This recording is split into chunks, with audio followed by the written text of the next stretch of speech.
Virginia's been setting records lately, like becoming the first state in the South to legalize recreational marijuana use or to reverse decades of pro-life protections for the unborn. But sadly, these aren't firsts in the right direction. Now the question is it possible to change our course and become a pro-family, pro-life state once again? Welcome to Speak Up Virginia, equipping you to speak up on the life, family, and freedom issues that matter most to you. From the Family Foundation, I'm your host, Candy Cushman, and I'm joined today by our president, Victoria Cobb.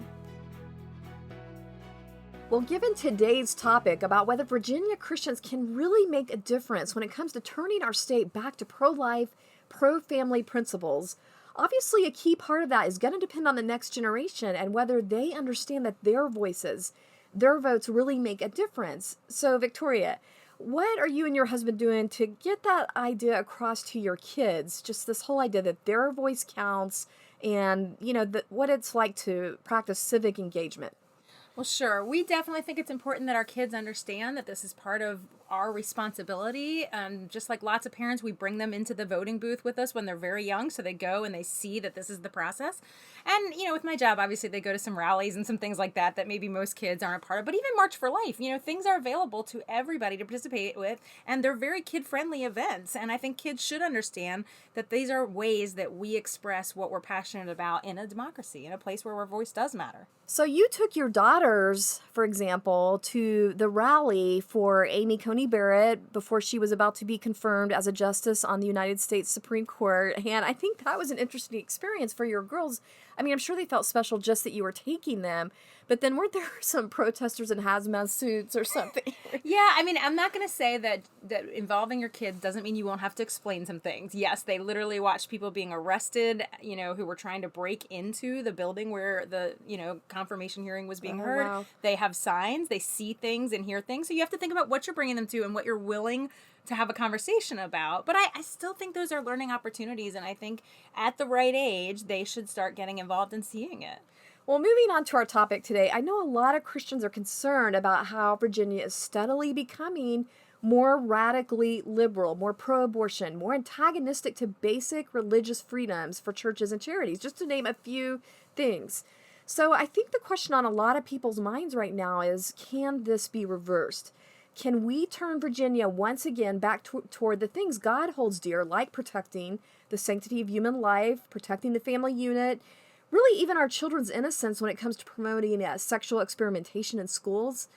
It just feels like we're so far down that road with all of this, and I think a lot of people are having trouble feeling like it's possible to change course. What is your perspective on that? Well, sure. It can feel a bit overwhelming, and sure, you could take a defeatist view of this and say we are just too far gone.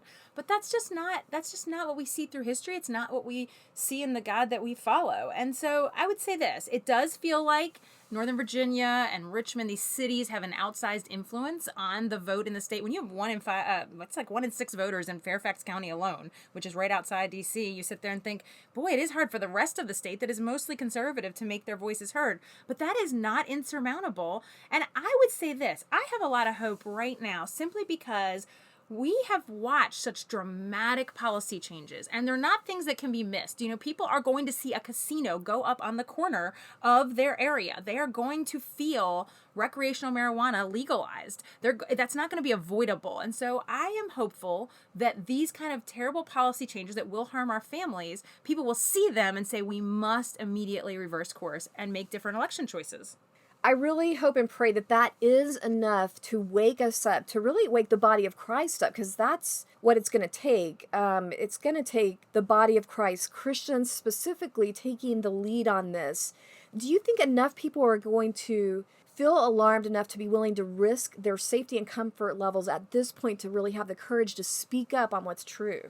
We sure hope so. I mean, that is absolutely what is going to be needed, and we want to believe that we are finally at a place. For a long time, I think Christians could say, we're seeing things. I mean, example, you see the florist in Washington State, and she loses her job over one of these terrible policies, and you think, well, I'm not a florist. But I believe that now most Virginians realize, with the Virginia Values Act, with other bills that have passed, it's not just a few specific areas, that these policies are hitting everyone, and that there's a cost to our faith. And so we have to stand up simply to be able to continue to walk out our faith.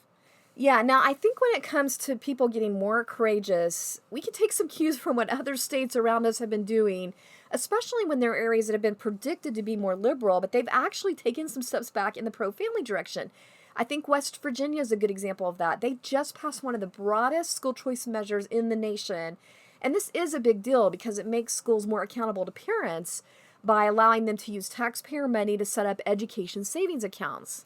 Yeah, they can now freely use these accounts to fund homeschool, private school, and other options that best serve their child.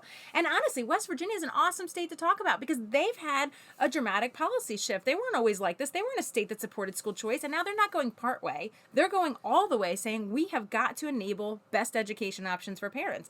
So the encouragement is it can be done. We've just got to be willing to speak up, and our representatives have to be willing to speak up after hearing from us.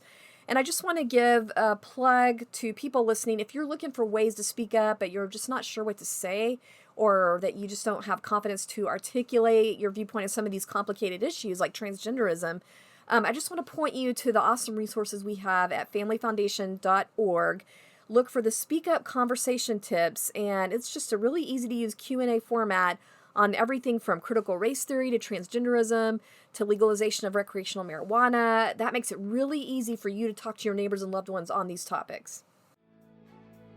Thanks for tuning in if you're just now joining us for Speak Up Virginia, brought to you by the Family Foundation. For more information about us or the topics we're addressing, you can visit familyfoundation.org. That's familyfoundation.org.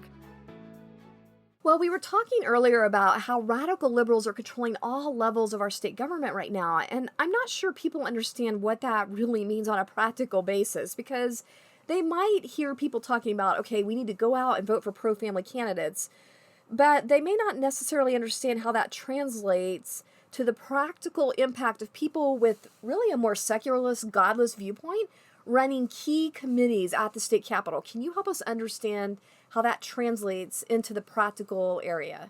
Yeah, I mean, I think people think about process as very nitty gritty, but the reality is if you don't have pro family legislators leading committees, the committee chair sets the agenda. The committee chair drives whether you even get the bill heard. So just some examples I think about is, if you had pro family leaders this year driving committee process, you would not have had a marijuana bill passed without going through a health committee. I mean, you literally would have at least had it in the right committee. Listening to it would have been doctors, and testimony about it would have been about health. Instead, we were talking about how much money it's going to drive. That's a simple thing. But I also remember we used to have a very hostile pro-abortion committee chair who was head of what's called Ed and Health. That's where all the abortion bills go. And you know what he would do? He would literally tee up all the pro-life and abortion bills to be heard on Planned Parenthood's lobby day. Planned Parenthood knew, hey, we're going to bring all our people out and we're going to pack this room and it's going to be on our lobby day. That's the kind of stuff that people don't realize. It just puts you in a weak spot to be able to go up against that animosity. Yeah, and I think another good example of inside baseball at the Capitol, in a way that actually gives us hope, is what happened with the debate over the legalization of recreational marijuana during veto session.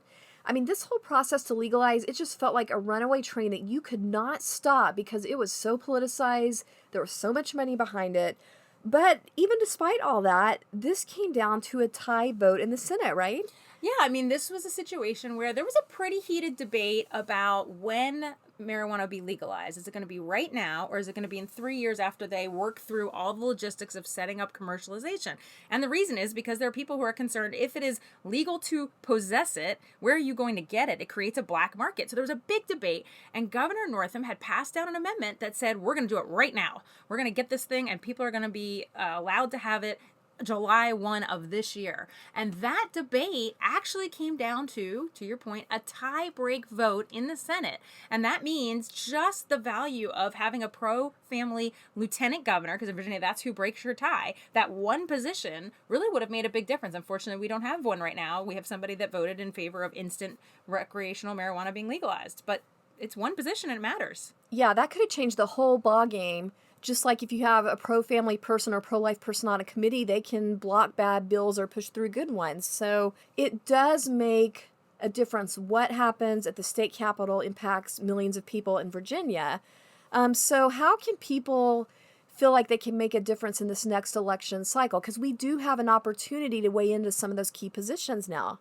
Yeah, they need to be really well informed and they need to be engaged. So it's not enough to simply wait till, November and show up at a ballot, look at a bunch of names and go, "Oh, I guess it's this one." No, we have to know for many candidates, they've already been in office and they have a voting record. And that's why the Family Foundation Action actually puts out what we call the General Assembly report card.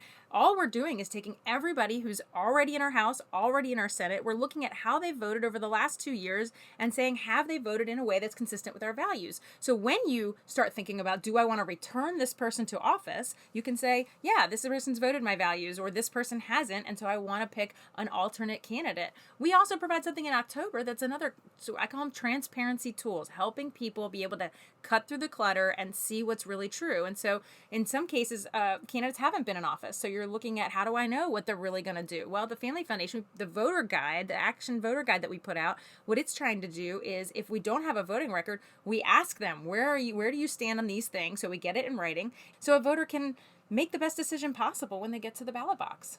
I think one silver lining in all this is that Virginia is a bellwether state that sends powerful signals across the nation, and that's an influence that can be used for good or bad.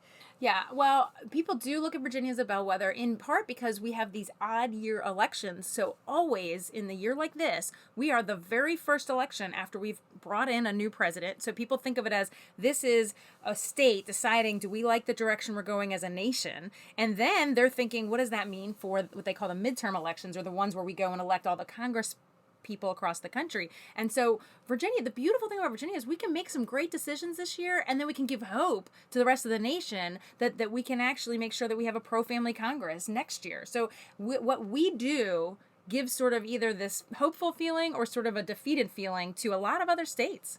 Well, it's that time again, time for our Inconceivable Moments Award, where we're featuring examples of the absolute lunacy and craziness that happens when our cultural leaders try to give guidance completely apart from biblical principles. And we're calling it the Liberals' Most Inconceivable Moments Award.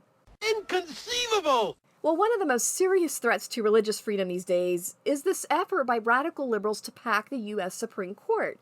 And what that means is, since they don't like the way decisions have been going lately with more pro-life, religious freedom-friendly justices on the court, they've decided to take matters into their own hands by simply packing more abortion-friendly liberals onto the court, basically increasing the court from 9 to 13 justices. Yeah, we saw this idea pick up steam during the presidential election. It really became a hot issue because President Biden refused to answer the question about whether he supported it. But now that he's in office, it's actually starting to take a more tangible form, with the president actually establishing a commission to think about it, look at it, whatever. And the Democrats have actually put in a law proposing that they put this in action. Well, if it did pass, it absolutely would be one of the worst things that could happen to religious freedom and the rights of the unborn in this country. But thankfully, it's not really that popular right now, even among members of Congress on both sides of the aisle, because I think people see what a blatant power grab this is.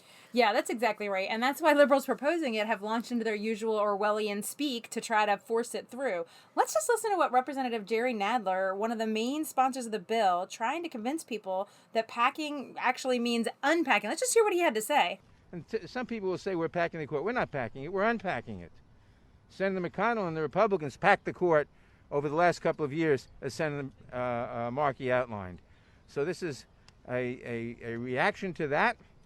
It's a necessary step in the evolution of the court, and I'm proud to co-sponsor it. I think I should definitely try that kind of doublespeak on my husband, because he's always saying I pack too much for trips.